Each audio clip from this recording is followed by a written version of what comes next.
Yeah, thank you so much for having me along. Kia ora koutou ko Adam toka ingoa, toka whanau tipunga ko Clan McLaren Nolik Lomundi Kotarana. My name's Adam. Obviously, I work for 350 Aotearoa, a climate NGO that I'll talk about in a second before. Before we start, I just wanted to take a moment to acknowledge a few things. I just wanted to acknowledge that I'm here in Otago, is where I'm based, where I work, live, and I'm very blessed to work on the lands of Kaitahu, Ngati Mamoi and Waitaha, who are the mana whenua here. I want to acknowledge the Otago Channel in Otago Harbour, which is a really special place here. It has a two-way current that's always brought life to and from this place. We are seeing climate change impact already, but Otago is really important for Ngāi Tahu, and it's really important for the traditional owners of this place. And it's responsible for holding not only relationships and reciprocity, but also the transmission of knowledge between generations. And so it is through this place that we live in and through this two-way channel that I'm able to live and work here and do the climate work that I do. So I really want to just acknowledge Kaitahu as mana whenua here. I also wanted to acknowledge also Parihaka whānau. I just, right next to me where I came to work today from home every day, I cycle along the road from Musselburgh to North Dunedin, and this road was built by Parihaka slaves who were enslaved by colonists and brought here against their will. And so I just want to also acknowledge that Parihaka have a really important place in the history here. And have been fighting again. They've been fighting against coal mining for a long time. We know that Bathurst Resources, who I'm going to be talking about a lot tonight, Parihaka has been at the forefront against Bathurst, and of course against the oil and gas in Taranaki. So I want to acknowledge them. I also just wanted to acknowledge, our climate declaration and the mahi you guys have done for a long time. If you go forward 2 slides, sorry. I spent a lot of time growing up on Jeanette's farm, and Jeanette always spoke very fondly of our climate declaration, and it meant so much to Jeanette, the work that our climate declaration does and the fact that it was able to come into being. And so I think it plays a really important part in the climate ecosystem. So I'm really happy to be here tonight. So I just want to acknowledge you, acknowledge Jeanette, and also, of course, acknowledge Harry, who passed away very recently as well. And is very part of our climate declaration story. And acknowledge you all. Thank you for having me today. If you go back 2 slides, go back 1 slide. I grew up in Whakatū Nelson, but where the red dot is at the top of the South Island, but I now live in Otago in Dunedin. And I came to and my whānau comes from Loch Lomond, which is just north of Glasgow in Scotland. So I am an immigrant here in Aotearoa. We are a nation of immigrants, that's sort of where I come from. It's important to remember the people that brought us here. I always love that whakatauki that Moana Jackson said, which was, we walk backwards into the future with our eyes fixed on the past. And I think that says so much about climate action. What we were doing in the climate is we're walking into the future, but we walk into the future listening to the way that humans have lived for many, many generations without climate change, without climate breakdown, and a way to use modernity and use modern technology, but ultimately be living in a way that we've been lived in for so long. So much of the answers to climate change and so much of the answers to all the problems that we face are in our history, are in our whakapapa, and are in the places that we came from. If you go forward 3 slides, sorry, then we should be back on course. I came to climate activism when I grew up in Whakatū Nelson, as I said, and I sort of came to it when my home was invaded by a climate-fueled storm. So just on the bottom left picture, you can sort of see our whare is the White House down there in Manako and Nelson. And and that was sort of just like turned onto my radar. Obviously, we were very privileged compared to folks around the world who have much less resource than we do. But I think just sitting there and watching, you can see the local kaumatua who's carried away by emergency responders in that photo, carried out of home, and the complete loss of dignity, the complete loss of mana, and just seeing that and not wanting that to be the future of our country and the future of our world is really what got me into this space. I actually, about a week after that, I went to meet with our local MP about climate change. I was like, oh yes, must meet with a local MP. That's the solution. And I did in my naive early, and of course Nick Smith was the Minister for the Environment at the time, and I felt more hopeless talking to Nick Smith than I did when we were literally putting sandbags outside our front door, and I'm sure many of you have had that same experience with Nick Smith as well. But yeah, and I sort of thought, well, how can we be part of something bigger? How can we be part of a movement? How can we be part of a collective that that wins against fossil fuel companies and that helps us do something about climate change and climate chaos? And so I sort of came from there, went to Otago and was involved in a lot of campaigns. I was part of the team that worked in the Zero Carbon Act campaign. I then worked for Greenpeace for a few years, and now obviously I've been at 350 Aotearoa since 2023. Next slide. 350 Aotearoa. Oh, sorry. Before I was today, I was going to talk a little bit about 350 very briefly, but then as requested, most of my talk is going to be just about a campaign example of how we do campaigning, how we create power in the climate movement. I'm going to do that through the example of the Save Denniston campaign and the Fast Track Act, and give a bit of just a storytelling of a campaign, and give an examples of how we run effective campaigns through the example of Denniston and the Fast Track Act, which will be most of the presentation. And then I'll briefly touch on what is the moment we're in and what we can learn from it at the end, just about the budget yesterday, about the political climate that we're in, and what might be needed at this moment in our view. And then we can have a discussion. I won't be monitoring the chat, so please do, Pat or someone else, feel free to jump in if it's better to, enough on the Denniston stuff, move on to the our moment stuff, or if people have questions they want to ask midway, feel free to interrupt me, Pat, and I'm happy to do that. Cool, next slide. So, I mean, most of you, our climate declaration will know about 350. Obviously, our vision is really for a safe climate future and, and ending fossil fuels. We obviously don't work on dairy and agriculture very much, so I do want to acknowledge that's a gap in the conversation. And what I'm going to be talking about today, that's sort of, for others, I worked in dairy for a long time with Greenpeace, but obviously New Zealand's a twin problem, and we know agriculture is more than half of our emissions, so this is going to be focused on fossil fuels today. And we are obviously aiming to reduce emissions while also delivering a just transition. So in our view, there's two responses to climate change, right? One response is empowering Indigenous people to deliver climate solutions, shutting down fossil fuel companies, redistributing wealth, creating thousands of long-term jobs. And the other solution is shutting down our country, not allowing any immigrants into New Zealand, the New Zealand first way of things. That is a response to climate change, right? And that's not the response we want. And so there are so many responses to climate change. It's not just about action or non-action. We are about, an action that's just, an action that's equitable, and an action that's consistent with Te Tiriti of Waitangi, along with Whakaputanga, the founding document of New Zealand. Next slide, and obviously the name 350 comes from the number of parts per million of carbon that's in the atmosphere. 350 is in theory safe. We're not going to get back to 350, even in a 1.5 degree aligned world would be much more than 350 parts per million, but that's where the name came from. Although, of course, now we try and talk less about just science and more about ideas and more about narratives and things that we can all rely on.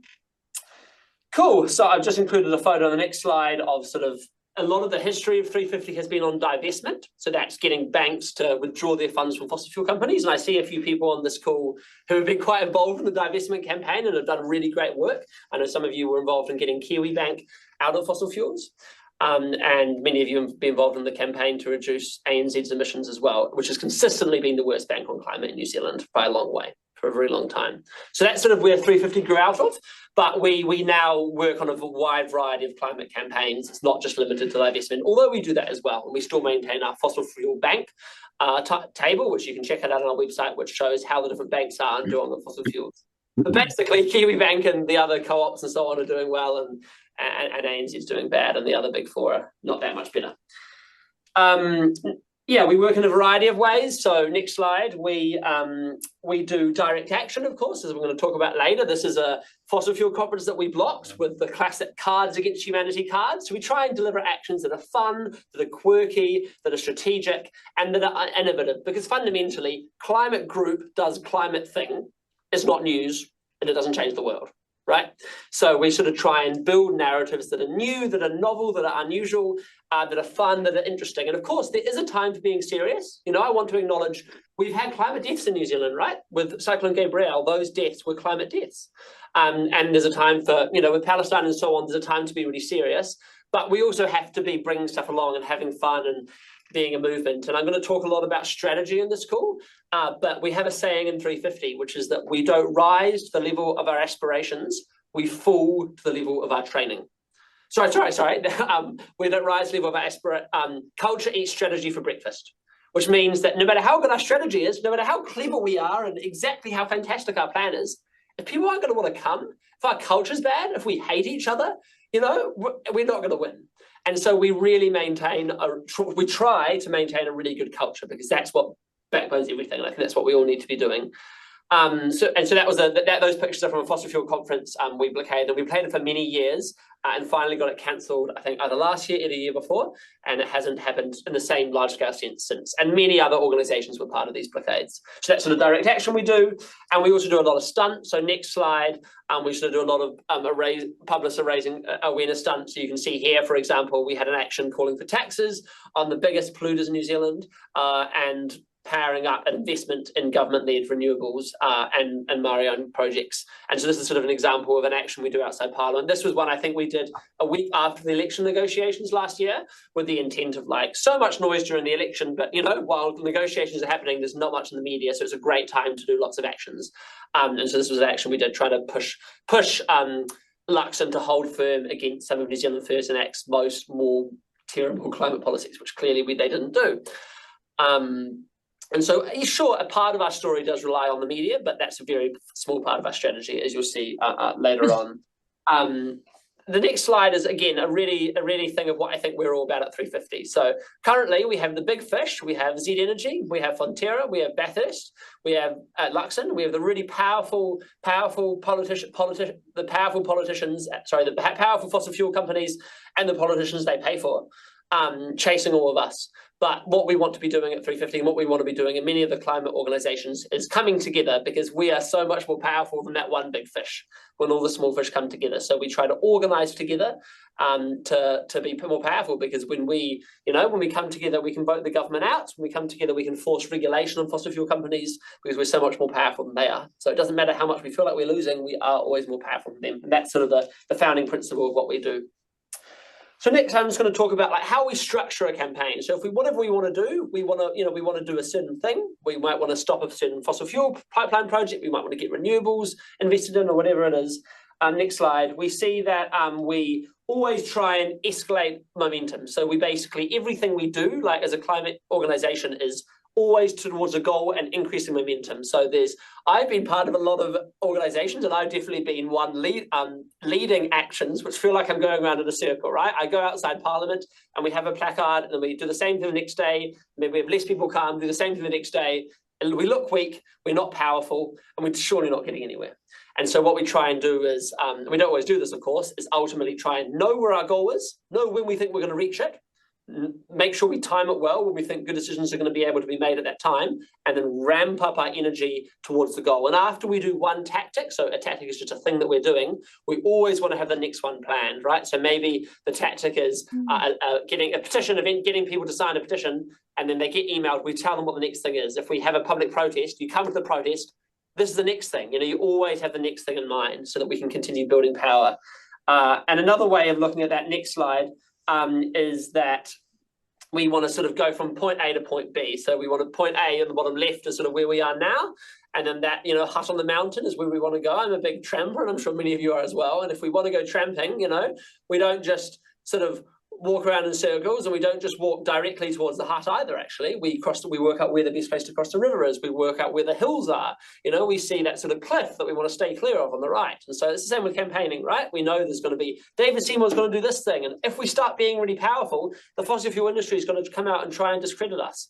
And we know that maybe if we become too powerful and we haven't had a good culture, we're going to start infighting, and there's a cliff we could fall off. And so we try and identify as many of those risks as possible as we get towards that outcome. Next slide. And of course, we do that across times. We work out where it's going to take. And the next slide, we work out the power we want to build. So the closer we get to the hut, it's basically build. So that's power we have relative to our goals, so the ability to achieve our outcome. And over time, we go obviously in waves, but we want to be ultimately moving up and up towards that hut, towards the goal. And that's where we sort of plan our campaigns to be on. And so maybe you can just sort of think about a tactic that you've been part of as I do the rest of this presentation, and just sort of where that fits in, how did it achieve your goals, what's a tactic. Maybe if you think about a tactic you were at that didn't feel helpful, what did you go to a protest that felt disempowering? Did you go to a protest that felt not useful?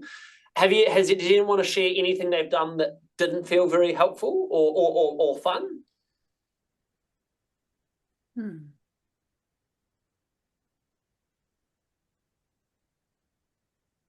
Or maybe someone wants to share something that they did do that felt awesome. They're like, yeah, I came out of that feeling like I have hope. I can do something. I did something, and I helped, helped move towards climate action. The opposite.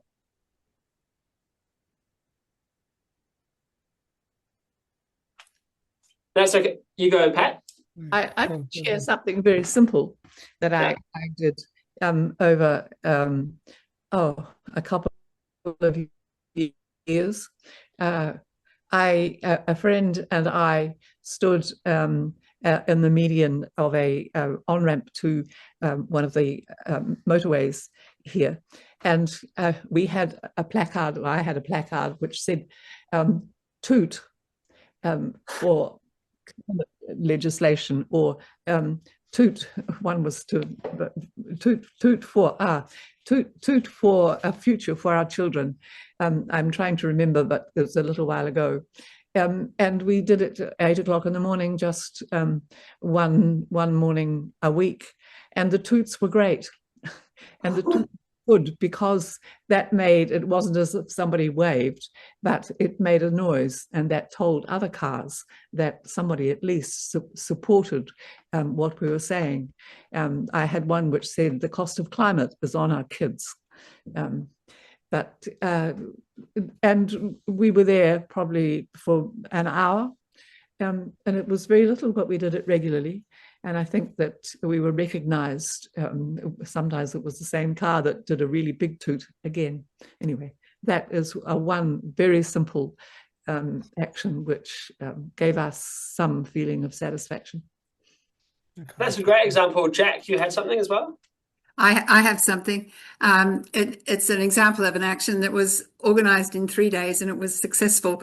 And only a couple of weeks ago, when the Nelson City Council was about to drop from its list of strategic priorities care of the environment and climate action, the Nelson Tasman Climate Forum first action was to circulate its 1,500 followers with a suggested letter to councillors to deal with that. And people immediately went to their keyboards and composed terrific letters to councillors, which they mentioned favourably in the subsequent debate. A number of us organised a demonstration outside Civic House with a big sign saying climate emergency, and the councillors had to walk through that in order to get to the meeting. Lots of us went to the meeting, and some of us had little placards saying yes and no, which we held up depending on what the councillors were speaking to in the debate. And it was successful. The council eventually voted to include nature and climate in their strategic priorities. That's a great example, right? Because you felt like how it made a difference, it was enjoyable, you felt like how it made the difference, and you felt like it was going towards the goal. No, those are both great examples, thank you. And that's just basically the point, which I think we all know, and I think it's kind of obvious, but I'm definitely someone like, I get so excited by a certain tactic idea. I'm like, oh my God, we could do this thing. What if we did this? And sometimes it doesn't go towards the goal. So that's sort of ultimately what we try and do. And so you can sort of see here, I've definitely done things that are, the same thing over and over and over and over again in a loop, and it doesn't get us anywhere. It never gets us to our goal. And so what we want to be trying to do is we want to, first of all, name the goal. This is where we want to be. If we don't name where we want to be going, we're not going to get there. And then we want to be obviously doing things as a step towards the goal. And we sort of have a basic framework of how we do this. We sort of lay the foundation, lay the groundwork for the campaign. We sort of do a kickoff event, and a launch event is always reasonably big.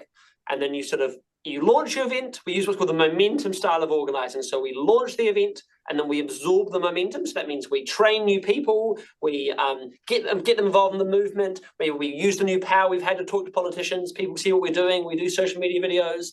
So there's a bit of a rough as we do that, and then we do the next thing, and then the next thing, and then we train and we recruit, and we do the next thing, and eventually we get to we have our peak of our campaign, and hopefully we win the campaign. So that's sort of how we do things, and then we get there.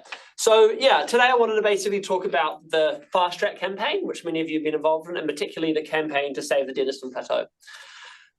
So many of you know about the Fast Track Approvals Act, but basically the government proposed an act in 2024 that would enable developers to ride roughshed over the High Court, over the Supreme Court, over environmental protections, what they call a Fast Track Act, but it's really more accurately named a One-Stop Act. So it's a sort of one stop to get all your approvals. For example, if you want to open a massive new coal mine in New Zealand, you have to get approvals from the Building Act, Conservation Act, many acts, and so it makes it for good reason. And so the One-Stop Act or Fast Track Act makes it very easy for certain for certain projects to happen. And it also has, unlike the Resource Management, it has a very different purpose. The purpose is for net economic development, net economic benefit. And so that means it doesn't really matter if the gross economic benefit is bad. It doesn't matter if this project in the long term is going to have bad economic benefit for the now, for the immediate. If there's economic benefit to it, it'll get approved in theory, no matter what the environmental consequences and so on. And now, obviously, it hasn't always turned out that way, but that's sort of the purpose of the Act. And it would enable projects, ginormous projects, that would never otherwise be possible. The gold mine in Central Otago would never be possible under normal legislation. The Bathurst coal mine would never be possible under normal legislation. And a lot of projects weren't. The Seabed mining project wasn't possible. It went to the Supreme Court, they lost. The large dams, Ruataniwha Dam, and all sorts of massive projects that wouldn't be possible otherwise. And so we knew that if this act passed, it would really threaten our climate movement. It would also threaten our democracy because it shuts iwi out of consideration, it shut public out of consideration. So we basically knew we need to do everything we can to make it less bad than it was. And I also want to note, the very first proposal of the Fast Track Act was far, far worse than what we have now. Well, than that certain act ended up. We knew that currently the panels that to decide or decline or accept consents have some degree of autonomy, not nearly enough, it's still ridiculous, but originally they were proposed to have a much worse act. And so we sort of campaigned, we did a lot of classic campaigning, we knew we needed to make a moment of it, as I just talked about. We did a massive march, that was actually led by Forest Burn and Greenpeace and others in Tamaki Makaurau in Auckland, and the government ended up being forced to, for a lot of reasons, being forced to wind back the worst of those things. And then on the day of the law passing, we actually did a fun little protest. Don't worry if you can't hear the audio, but you can see we actually it went to Parliament, and this is me and two others. We dropped as they were passing the bill. We dropped the banner. We dropped banners there, and one of the National MPs had a big tug of war with us, and those sort of actions get people to think about the issue. Why do we do these things ultimately, right? We're putting an issue in front of people that wouldn't be there otherwise. And this is definitely something we need to think about a lot at campaigning, because I think many of us are anti-polarization. We think that our society is getting fragmented. We think, we're getting more driven apart and our communities are being destroyed. But at the same time, when we do a thing in a campaign, ultimately, why are we doing it? We are putting an issue in front of people's minds. They weren't thinking about it before. We're saying, this Fast Track Act destroys public democracy, destroys the environment, destroys the treaty. Which side are you on? And that, in a way, is polarization, right? We're saying to something, here is the issue. You weren't thinking about it before. Then why did we do this action? We got media about it. It was in people's cameras. It was on people's TV screens. And there's a lot of other reasons we do it as well. But that's one of the reasons. And people are forced to decide, which side of this issue do I stand on? Do I need to take a stance? And then many people do take a stance. And usually it's a stance that we want them to do. That's why we do the action. And so there's a lot to think about. Does that increase polarization? Does that actually decrease polarization? And that's something to think about as we do an action. But anyway, that's the action we did. The bill passed, and then under the bill was the one of the projects was the Denniston coal mine, which was one of the worst projects in our view for the climate. There were definitely other projects such as seabed mining, but there were really strong campaigns led by iwi, led by Greenpeace, led by Te Kiwis at Seabed Mining and many others. So we sort of focused our efforts on Denniston Plateau coal mine. And for those who don't know, the biggest coal mine in New Zealand is Stockton. So that's on the west coast of the South Island. You can near Westport or near a small town called Waimangaroa or Granity, which are very impacted by climate change. These towns are, I'm sure some of you are from the coast. As you'll know, these towns are being slammed by climate change. Westport is going to be having to move recently. And they're home to the biggest coal mines in New Zealand. And Stockton is the biggest coal mine in New Zealand, and it hasn't delivered for local people. The jobs there are reasonably high paid, but they don't translate over to the local population. The jobs there aren't long term, and the community hasn't benefited from them. If you go driving through the area, you'll see houses run down, you'll see dilapidated housing, you'll see Greymouth Hospital in disrepair, local healthcare services nowhere to be seen, large school sizes. It's not good. The community is not thriving at the moment. Everyone knows that. And so we're saying that we can't have. And it's the biggest coal mine in New Zealand, and it's also both Stockton is 100% for export for steel making. So it's not for thermal coal. It's not powering our homes. It's not powering our electricity system, and it's all sent 100% offshore, mainly for a variety of reasons, especially for Hyundai Steel, for cars, and a bunch of other places as well. We know that I'll talk about this later, but we have other ways to make steel without coal. And Stockton mine is eventually running out of coal, basically. And so they have, for a long time, they've had their eyes fixed on the Denniston Plateau. And so there's coal there that they really want to mine. And they really want to mine coal around this area and expand Stockton, not really because of incredible coal quality at Denniston or anything like that.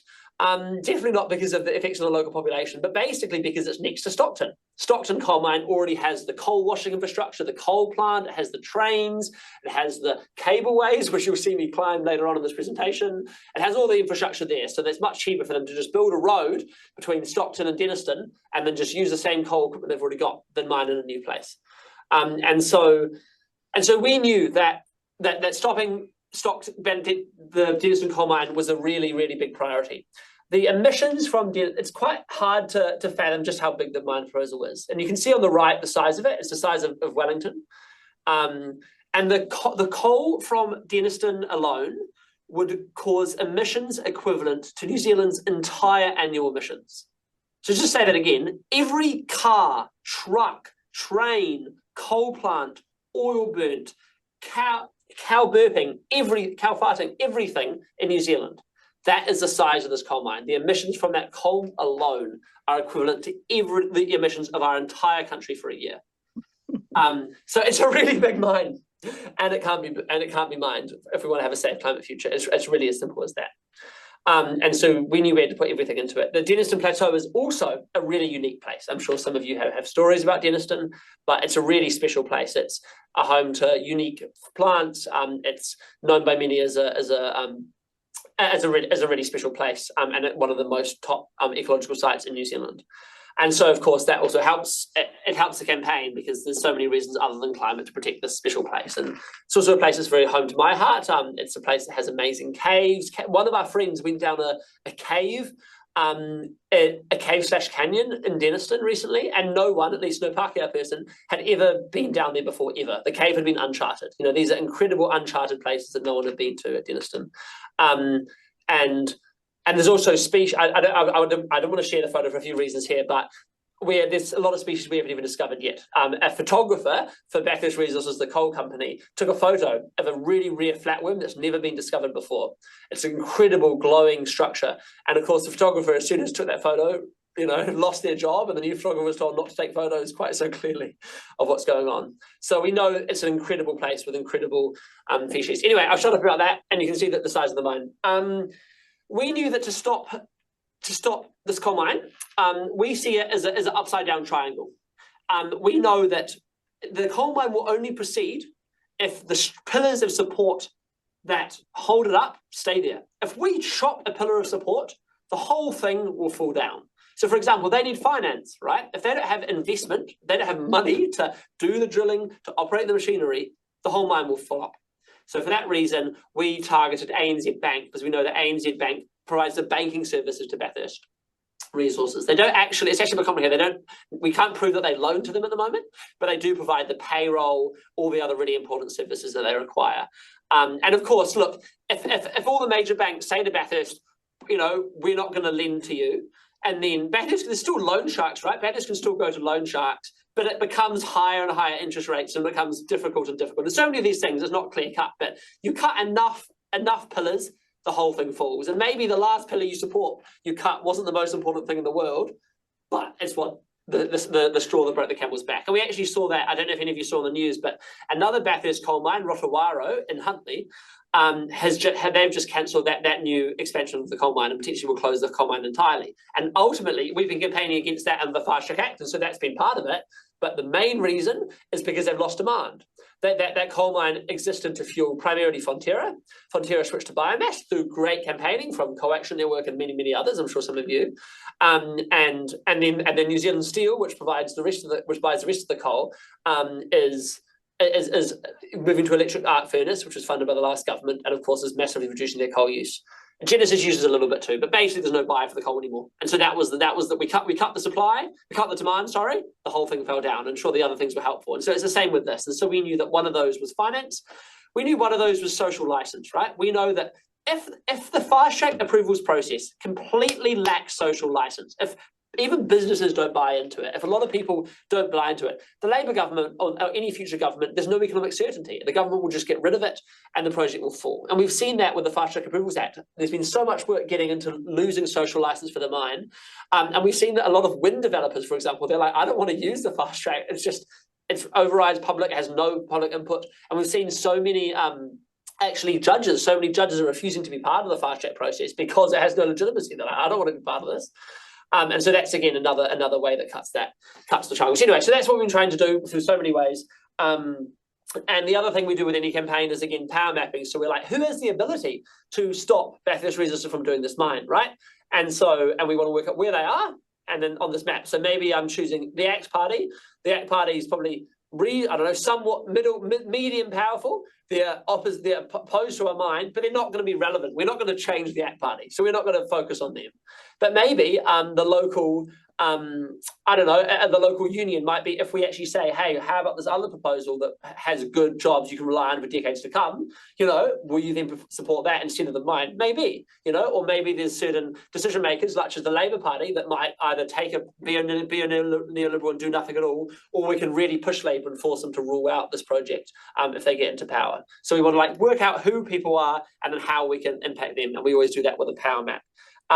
Another way to look at the same thing is through relationships. So the decision maker, say the decision maker is a certain environmental panel, right? We're going to be sending them evidence, but they've also got, they've got an associate, they've got churches, they've got family, they've got advisors, and we want to be shifting them in that way. And same with the union, maybe my best friend's part of the same union, and so they can be a union delegate and talk to the other ETU union members about it, or whatever it may be. So we always want to be thinking about who are the relationships we have, how can we influence those relationships, and how can that influence the power and build it towards our goal. And here's another example sort of one of the pillars of support. So the shareholders, right? So we know that Bathurst doesn't really want their shareholders to know just how much opposition to this mine there is. And so if we can sort of really show their shareholders that this is not a safe investment, there's so many things going on, the whole thing might fall. That's not, obviously, we're a sort of social movement campaigning organisation, so shareholders is not the key thing of what we do, but that's part of the campaign of what we've been doing. And again, we're going back to that thing of organising, building lots of power to eat the small fish. And you can see on the right, one of the things we did as part of this campaign was climbing the coal buckets to shut down the mine. And the same thing I said, it got people to think about it. And of course, it also cost Bathurst Resources a lot of money. We actually climbed the coal buckets twice. A separate group did that after we did, and they actually ended up costing Bathurst close to $1 million, well over 500 grand, which they've said. So we sort of, and then the other thing we want to be doing is we want to be, we say that politicians are like a balloon tied to the rock of public opinion, right? So we can spot at the politician, right? We can lobby the politician. We can try and convince them to do something. But if their voters in Westport want a new coal mine, we're not going to win, right? We're not going to, doesn't matter how long we spot at the balloon, they're just tied to the rock of where people are, or at least where they will think people are. And so I don't want to over-exaggerate this metaphor. I think that, all these things have many, many caveats, but in principle, it's really important to shift that rock of public opinion. We need to be talking, we need to be engaging with people on the West Coast. We need to be engaging with the people, all these people that are voting New Zealand First right now, Why are they voting New Zealand First? Many of them, they don't trust the government. I was talking to a New Zealand First voter the other day. They're like, oh, I think New Zealand First racist. I think they're anti-immigrants. I'm pro-immigration. I love the diversity immigrants bring to our countries. But I just wanted, the system's not working. I want to screw the system. I'm going to vote New Zealand First to screw the system, And those people are so close from supporting us, They don't like the system either. And so we need to be talking to these people and talking to them in the way. Of course, I didn't mention to them that, Winston Peters is always like, oh yeah, he's been bloody deputy prime minister in the last government for the last few governments. He's the ultimate in the system. But we want to be talking to people about where they're at, because people are at a place. They don't trust big corporations. They don't trust big companies. They do want to see dramatic change, just like we do. And so there's a real opportunity to talk to these people, especially getting into communities, because whether or not they agree with us, if I go door knocking to a place, and I've talked to lots of communities in the West Coast, right? Maybe they don't always agree with these. We've done a lot of door knocking, a lot of what we call deep canvassing. But next time Shane Jones comes and says, these far left lunatics, blah, blah, blah, blah, blah, it doesn't ring true.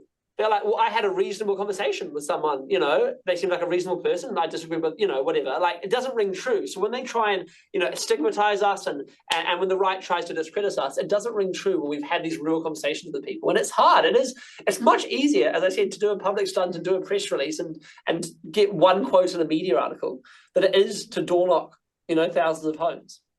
But it has to be part of the story, because we need to be talking to people where we're at. Every single piece of research out there is that social media is great. All the other things are great, getting a message. But ultimately, people are convinced and change their minds and win hearts and take action because of relationships and because of being heard to as a human being, not just told something, being listened to. And so deep canvassing and door knocking is about listening far more than it's about talking. And what we want to be doing is also, we don't want to be talking about a problem, right? Like, Martin Luther King didn't say, I have a problem. He said, I have a dream. And so that's what we've been talking about as well. We have a dream of good jobs that we can rely on for decades to come. We have a dream where we have clean water that we can drink and swim in. We have a dream where we have clean air that we can breathe, where we're safe, where our communities are resilient when there's climate-fueled storms, because we have solar panels on our communities' roofs, and when we have good healthcare. We're talking about our dream, not just our problems, and that's how we can help convince people. And we also want to be, part of what we do is make the invisible visible. And we do that because, in the ways I just said, we put things in front of people's minds through protests and other things. And we also want to be lifting people's gaze towards system change, right? Like, the government wants to say your life is bad because it's immigrants' fault, or it's trans people's fault, or it's, I can't remember the recent one is, what was they were attacking someone else the other day. Anyway, it's X's fault. And so we want to say, actually, look, it's a system change here. We want to point our fingers at the ultra wealthy. We want to point our fingers at the big corporations that are running this government. And we want to show people that we can have system change. If there's a stream, we don't change everything at the bottom of the cliff, at the bottom of the stream. We change the water quality at source. We take action at source, and that's what we need to be doing. And we also need to be selling the cake, not the ingredients. So what I mean by that is, we don't say, to change the world, we need to stop coal mines, have 30,000 solar panels installed on schools, and give some community and give Māori and allow Māori to deliver by Māori for Māori projects. We need to say, again, what I just said, we can have a future where, and then we say, to have this future, yes, we need the ingredients, but, we want to be selling the yummy, juicy chocolate cake that we know we can all have, not the flour and the butter. If any of you are scrolling social media, you never see a little ad for like, oh yeah, look at this really nice flour without a picture of a cake, do you? It says, you can make this amazing cake with our brand new Pam's ex-capitalist flour, or whatever it is, and so we need to be doing that as well. And we also need to be telling our story, not just rubbishing theirs. So yes, when Shane Jones in Luxon says something that's wrong, of course we can correct it with what we call a truth sandwich, saying we say what is true, we then counteract their false claim, and then we say what is true again. But ultimately, we want to be telling our story. We can't just be getting in and like, climate change doesn't cost that much money actually, and and so on. So we basically aim to do all this. We launched our campaign on the Denniston Plateau. So we brought about 70 of us to an old Denniston site. And I just wanted to also acknowledge briefly here that, Bathurst Resources has tried to mine Denniston for a very long time. And the Save the Happy Valley campaign just is a short walk from Denniston. And they did a direct action in the camp that lasted for years, I believe, against resources. And a lot of other locals have been fighting Denniston. So while this is the latest iteration, this place, they've had their eyes on this place for a heck of a long time. And so we brought 70 people together to camp on the former mine site that was mothballed, to sort of come together, to have community, to draw a line on the sand, have lots of fun, show how much of it is on public land. This is public land for public good. We did lots of big banners and had lots of fun, did lots of really good direct actions, and lots of these sort of photos of some things from the action, the launch campaign that we did. We showed, people the beautiful, amazing animals of Denniston, the special places. These are actually weta. This photo, I think it's a photo from Rod Morris. They're like holes the size of burrows, like rat holes. These weta are so big because it's effectively an incredible tiny. It's like a tiny world. Bonsai trees that are this high that have hundreds of years old. So we just sort of making people, the public, fall in love with the place, yeah, so sorry, it's just and that's another beautiful photo of Denniston, and that's another thing. We put up banners, and you can also see actually here, another reason we put this banner here is because do you see the coal there? You see the black seam there, and you see how small the coal seam is compared to how much rock is above it. Of course, it timbers out towards the edge. They're mining, 30 meters of rock for like less than 10-meter seam of coal. It's just crazy, and so we just sort of, while we're doing the big inspirational Salvacate pictures, we're also making these technical points and weaving them in there as well, because evidence matters as well, of course. And so we're making these points of how, look, if you want to mine this much for the small seam of coal, no way, Jose. You can see again this photo of how small that seam of coal was. It's actually much. The seam is actually even smaller than it looks like in this photo. It's just that the rock obviously is weathered away, which it isn't on the ground. Then, of course, we climbed the coal buckets. And so that was sort of a real big action to say that to Bathurst Resources, it was a bit of a storm and it was an Easter, and no one had heard about it, remember. This is when we launched Denniston Plateau. No one was talking about Denniston at the time. And we said, look, if we can get 70 people together, if we can block your coal mine for days, with no notice in a storm, imagine what we're going to do if you try and open this mine. And then it had a lot of impact because Bathurst was worried about it and talked about it and so on. And so we sort of said, look, this is about people versus coal. And it's partly, of course, it's about causing them disruption, and we want to be, cause them disruption at source. But it's also about sending a message and saying that, we can do this and providing hope for people to be doing things. And that was I've got a lot of great stories of this. I was actually on a first date at the time, and the first day I was on, so basically there were a bunch of us there, and we were able to stay even longer than we hoped, and so we needed extra supplies. And so the first day I was on, it was her second day in New Zealand, and she'd never, and if you know what New Zealand's bush is like, especially on the west coast, it's very thick. And so in order to get to this place, the people versus coal, you had to like bush bash through about, probably, because we walked up a road, but to get there, you got about 10 hours of thick bush bashing to resupply us. So along with one of our other friends, she walked in 10 hours to supply us through the New Zealand bush. And then it was quite late at this point. And then the other people, we were all one coal bucket, all sort of lying on top of each other. And then she's like, I've got the bag. And there were security guards everywhere. And we had like a rope system. So I sort of hauled a rope, and she sort of this big thick bush to the side. And you can sort of see in the middle there, it's a bit more open. Security guards are in the open, so she sort of runs out of the bush late at night, and then like with the big bag, and then sort of jumps to like clip the bag, and then I'm hauling the bag up, and everyone else is like, because we started this morning like 4 a.m. So everyone else in the bucket is asleep and didn't believe this when I told them the next morning. And then I'm hauling the bag up with the security guards jumping up and trying to catch the bag, and then couldn't catch the bag, and he realizes that, so he sort of grips over and tries to grab her shoulder, and then she sort of slithers out and runs into the bush in the middle of the night. And there's so many great stories of these actions, but we try and do the serious with the fun and with the humour. And it'll always be my best first day story, I think. Anyway, so that's the sort of direct action that we do. I've got a few photos, so a few videos from the bucket action. This is from one of the buckets. The other one is, I think, a video of, I'll just turn the audio on and I'll show you this video of how we did the action. Please interrupt me.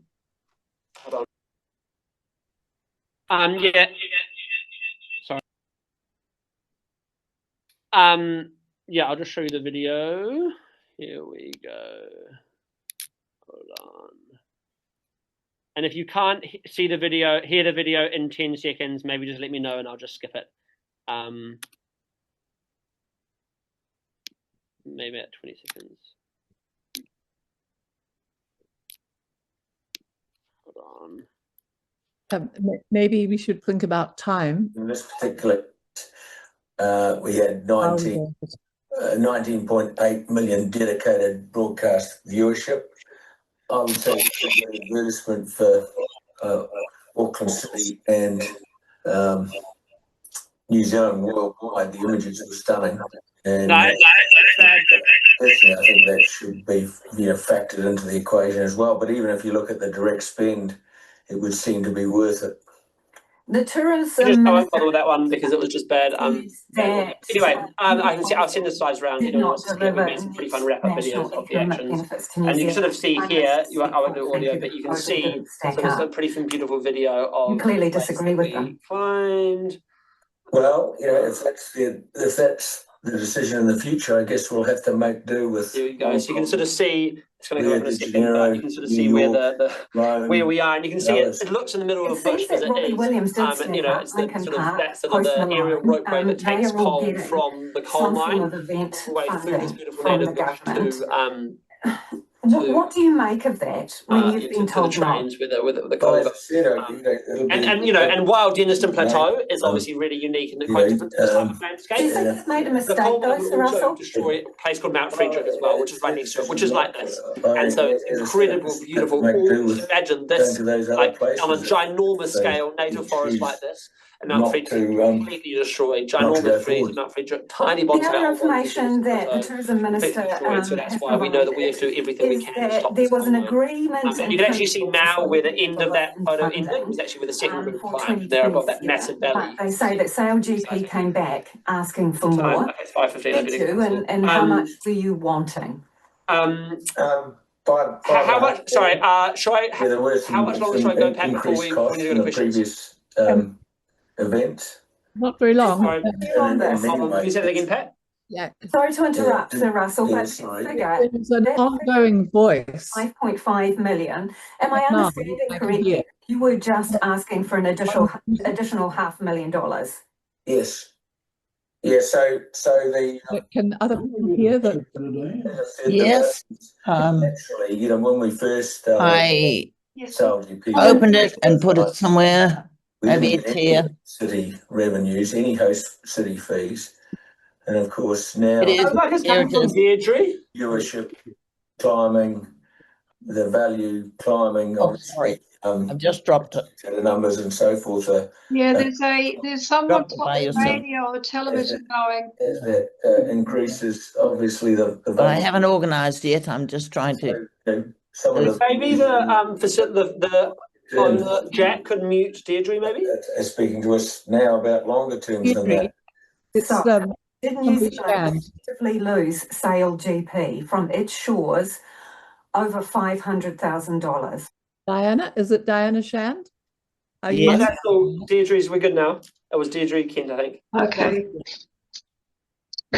Sorry, shall I finish in the more 15 minutes, Pat, or should we go to questions? I think we should go to questions because it's very nearly full hour, and we don't want our Zoom time to run out. So if you can see the questions, you can call them. Perfect. Yeah, and I'll just finish off by saying, there's a lot of great tactics, and I can see in this presentation later on, which has a variety of tactics and ways we've opposed the mine, and also about our energy plan for the future. And I also just wanted to briefly note the moment that we're in, which is the moment that we're in. We know we're at a time where people where we've tried optional systems along. So obviously, in response to climate change, we can have carrots and we can have sticks. We can have carrots to incentivize the big polluters to do better, and we can have sticks to regulate them. And we need to regulate them. We've tried carrots. We've tried Hiwaka Ekanoa. We've had the clean screen accords. We've had so many other carrots, and we know that we can have sticks. We've seen with the Ministry of Regulation of this government. We've seen the government has been really successful in destroying Ministry for the Environment, destroying all of the steps and regulations that happen, and we need to be pushing back against that. And it has to be us versus fossil fuel companies. We can't rely on those other things anymore. This is the climate operation AGM. Yeah. Okay. So quick. I think it was a new seat. I want you to try it out. Bev had a question. No, I didn't, but I'd like to ask people to mute their machines because we're getting some background noise. It's quite annoying. Thank you. Okay. So somebody else with a question? I was wanting I can't quite say, I was just wanting to say how impressive your work is, and it's very inspirational. Thank you. Yes. Okay, no questions, comments, any comments?